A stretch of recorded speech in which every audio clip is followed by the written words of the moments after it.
You know, for many, the kitchen, that's the heart of the home and the place where the family comes together. However, no matter how experienced of a cook you are, fires in the kitchen happen, and usually when they're least expected. Yeah, preventing those fires and having a plan in place in case a fire does happen, though, both so important. We've got a special guest with us this morning who is pretty well versed in safety when it comes to fires. This is our friend, the president of Escape Fire Safety, Michael McClear. Good morning to you. Thanks so much for being here. Thanks for having me in. All right, so talk to us about kitchens and fires, why this is important, and this is kind of a theme you have going on right now. Absolutely.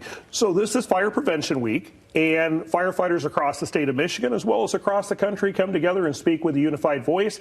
The National Fire Protection Association actually launches the campaign, and they picked the theme based on the types of fires that we're seeing occur that our fire departments are responding to. So this year they selected cooking safety because cooking is a leading cause of home fires. And when we spend time with our family, with our friends, the kitchen's kind of that center hub. And we want to make sure we stand by our pan when we're cooking, baking, broiling, or frying. Great. Now I've got that song in my head, Michael. Stand by your pan. Stand by your pan. Okay, yeah, all right. So how can we prevent, obviously when we're in the kitchen, oil is involved, and an oil fire a lot different than other fires. It is, and we have a lot of distractions in today's society. We have our cell phones, we have the internet, we have people coming to the front door, and it doesn't take long for us to get distracted. So we want to make sure, again, if we are going to leave the kitchen and we're cooking food or cooking anything on the stove, we turn off that burner. Also set a timer so that if we have some things that we're roasting or simmering, we don't forget and we don't leave the home and actually go into town. Some people will actually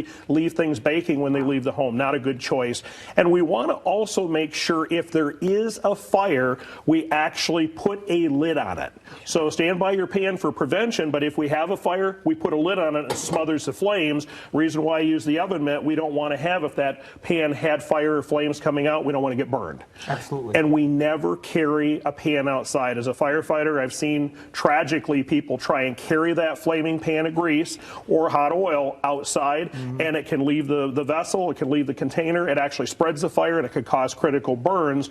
If you start to see that oil smoke and a little bit of smoke comes off, it's too hot. Turn your burner heat source down, whether it's an electric or whether it's a gas-fired. Wow. In our house, love to get the kids involved too, but that could raise issues as well. It could. So this year's campaign, we're focusing on keep a 3-foot kid-free zone, kids and pets, because they want to be right at our feet. They want to be right in the center of the activities, but keep that 3-foot kid-free zone from the stove.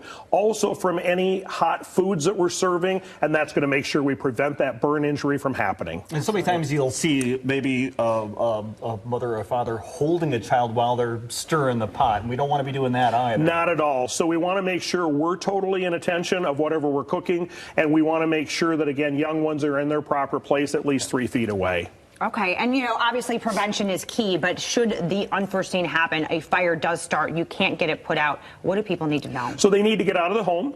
They need to get out and stay out rapidly. Fires grow at an incredibly rapid rate because of all the modern furnishings we have. We want to make sure that our good friends from First Alert provide those comprehensive solutions like smoke alarms to be able to alert families early on that everyone can get out and stay out. And most importantly, we want to go outside to the family meeting place. It could be a tree, neighbor's house, sidewalk, someplace outside that we can await the fire department's arrival. Having that plan in place is vital. My 7-year-old, trust me, she's got one all set for the house. What I love best about that fire alarm there, that smoke alarm, 10-year battery. That's right. Once we have them installed, they're good for the life of the alarm. We don't have to worry about changing those batteries every year, every 6 months. We install it. We still want to make sure families test those alarms monthly, and then they replace those long life battery alarms every 10 years. Wonderful. Michael, is there any other takeaways you want our viewers to know as we're in Fire Prevention Safety Week? One of the things that we often forget is fire can happen to anyone at any time.